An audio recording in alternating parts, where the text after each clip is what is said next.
Hi everyone, Quilleen here from the comfort of my kitchen. In today's video, we are going to look at a few more things that are coming up this month. So I recently did an overview, a look ahead to the month of July, but I did leave out a couple of details. Of course, it was just an overview. So we're going to look at some of those details in a bit more detail in this video, specifically some of the upcoming meteor showers. Now, we are looking at the sky here in the city with the moon, so of course, not the ideal location or conditions for spotting meteors.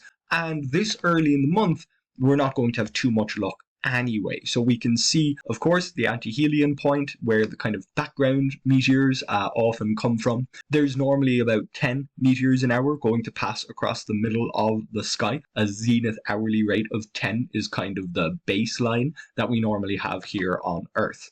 This is a meteor shower that is technically running already. You can see here it runs from the 2nd of July to the 14th of August, but its maximum will be on the 31st of July. So this meteor shower isn't at its peak just yet, so we can see it's giving roughly 0. There is another meteor shower a little further down here. You can see it's also running at the moment, 11th to the 22nd, but it's also not at its peak just yet. So it's also giving roughly 0. This early in the month, we're not going to see too many. If we move ahead just a little bit, closer to morning time, that will bring the radiance of these meteor showers up a little bit higher. You can see that they're low enough to the south, so these meteor showers would look a little bit better from closer to the equator or a little into the southern hemisphere.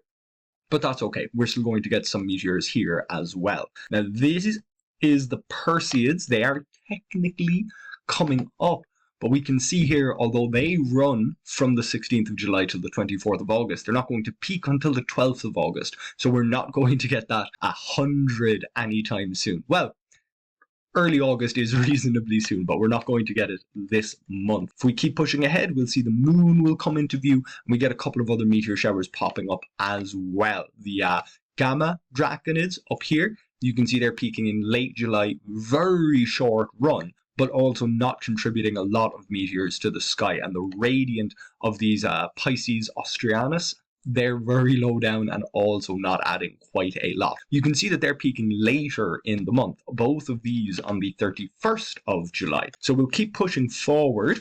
The moon will move across the sky. It will eventually go out of view as we approach the end of the month. We can just see it there. So now we're looking at a sky with a couple of meteor showers going on. Should be getting about 25 there, about 5 here, so that's 30. We've already got roughly 10. It's saying 4, but the average background rate is 10. A few from the anti-helion point and a few from a couple of the other meteor radiants in the sky. We've got another one coming from that. We've got another one presumably coming from this. Maybe a couple from the Perseids. Not quite yet. We're not quite close enough to August yet. So there is a few meteor showers going on, mostly peaking at the end of the month. As always, they will look better in the countryside, and you can see here that I've already put the zenith hourly rate up to about 45. So we normally have our baseline of about 10. We've got about another 30 coming from the two main meteor showers peaking on this date, and then a scattered extra couple from the smaller, more minor meteor showers. We'll push out to the countryside, and really all of the meteor showers we're seeing here are minor. Even the southern delta aquarids peaking at 25, it's not too bad. The alpha Capricornids peaking at 5, not great, that's pretty minor. The southern delta aquarids seem a lot more major compared to these smaller showers that have peaks of closer to 5, but the Perseids are a real major shower with a peak of up to 100. So in short, although there are meteor showers going on in late July, and it's always worth seeing a couple of meteors flying across the sky, even with a few minor meteor showers going on, you might not get to see as many meteors as you would from just one major meteor shower. Now, we are now in quite a good location, out in a dark sky, no light pollution, the moon is very low in the sky, barely visible. We'll pull back a little bit so we can see a little bit more of the sky. Of course, if you could look through a fisheye lens, that would be great. But lying back on your back, looking straight up into the sky, it gives you the best field of view for seeing as many meteors as possible during a shower. If we bring ourselves a little bit closer to midnight, you can see that the radiant of the Pisces Austrinids is now going under the horizon, but these other ones are still up. Later in the month, these radiants will rise earlier than they do closer to the beginning of the month where we are right now. We can see the July Gamma Draconids there disappearing as we come earlier in the night of the 31st, but that's okay. And of course, just around here, 10:30 in the countryside, we're starting to get that little bit of sunlight glow. Even at 10 to 10, we're not able to see the glow of the Milky Way. Now, I have had, I will leave things run here under pretty much the best conditions, no glow of sunlight, no glow of the moon. We've got the glow of the Milky Way, but there's no light pollution.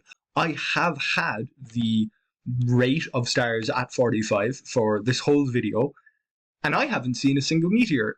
Maybe you have. You can let me know in the comments below if you spotted a meteor during this video, but I don't think I'm seeing any. Time is running at normal speed, which is one of the prerequisites for seeing meteors in Stellarium. If you're speeding through time extra fast, they won't pop up. But here at 45, I'm not really seeing anything. Of course, 45 an hour, that is slightly less than 1 a minute, so it takes a couple of minutes to see any. And of course, there's a little bit of random chance involved. The meteors don't run like clockwork. You might get a bunch in the space of just a couple of minutes, and then a gap of another couple of minutes where you don't see any, even at much, much higher rates. So just to put us up to the Perseids, which I will, of course, there we go, standard Perseids rates. I will talk more about the Perseids when we're into August, up around the middle of August, the 12th and the 13th, when the Perseids will be peaking. And I'm still not seeing anything, even at a rate of 100. We're ticking away here at 1 second per second. It's the normal rate at which time flows. 100 meteors passing the zenith every hour is, of course, a little more than 1 a minute. It's almost 2 a minute, but not quite. It'll still take a minute to see 1 or 2 meteors, and I'm not quite patient enough to stare at the screen for a whole minute, especially if nothing's going on. So we will turn up the rate of meteors to something crazy, a meteor storm rate here of 1,000, and let's see if I'm getting anything. Still not quite getting anything, so something may have gone wrong with the ability to generate meteors here for Stellarium. At a rate of 1,000, I should absolutely be seeing something. Here we go, the 1966 Leonids, there we go. So it appears that with this software, I need an absolutely crazy rate, and it does look pretty crazy up at this crazy rate. The 1966 Leonids were particularly big. I do have a video about meteor showers more generally that talks about those incredibly high rates that we occasionally see. And I do mean occasionally. These are, once a century kind of events, usually, these incredibly, incredibly high rates. Even in an exceptional Leonid rate like this one, let's see if I see any meteors. We'll give it a second or two. Oh, there's one.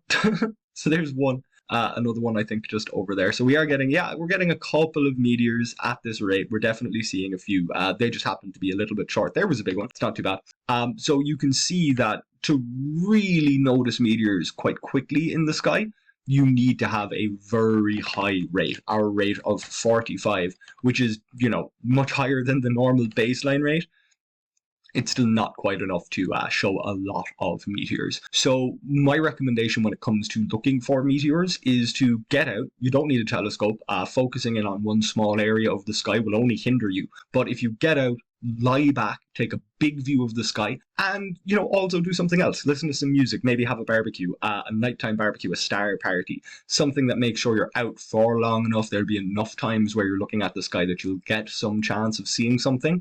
And of course, you need good weather. If it's cloudy, it doesn't even matter if you're in the countryside. The clouds can block out everything. But good weather out in the countryside and plenty of time. It takes time to see these meteors, even if you're at a much higher rate like the Perseids. But certainly if you're getting a lower zenith hourly rate like we will be getting a little bit later in July. So I do hope that you get to see those, get to see some meteors. I hope you get to see some effect of this meteor shower coming up later in the month, or these meteor showers coming up later in the month. If you don't manage to see the meteors, don't worry, we'll have an even better meteor shower coming up just next month. And I hope that you come back to check out this channel when I am giving a view ahead to August. I will. Oh, there's another one. At our 45 rate, finally got a meteor there just at the end of the video. That's something. And hopefully you'll come back and check out more of my videos in general. If you'd like to do that, you can subscribe to my YouTube channel. You can also visit my website, queebeanscontent.ie, where I write a little bit of this information. And if you enjoyed this video, make sure to press the like button so that I and YouTube know that you enjoyed it. I hope you get to see some of these meteor showers, and hopefully I'll see you here next time.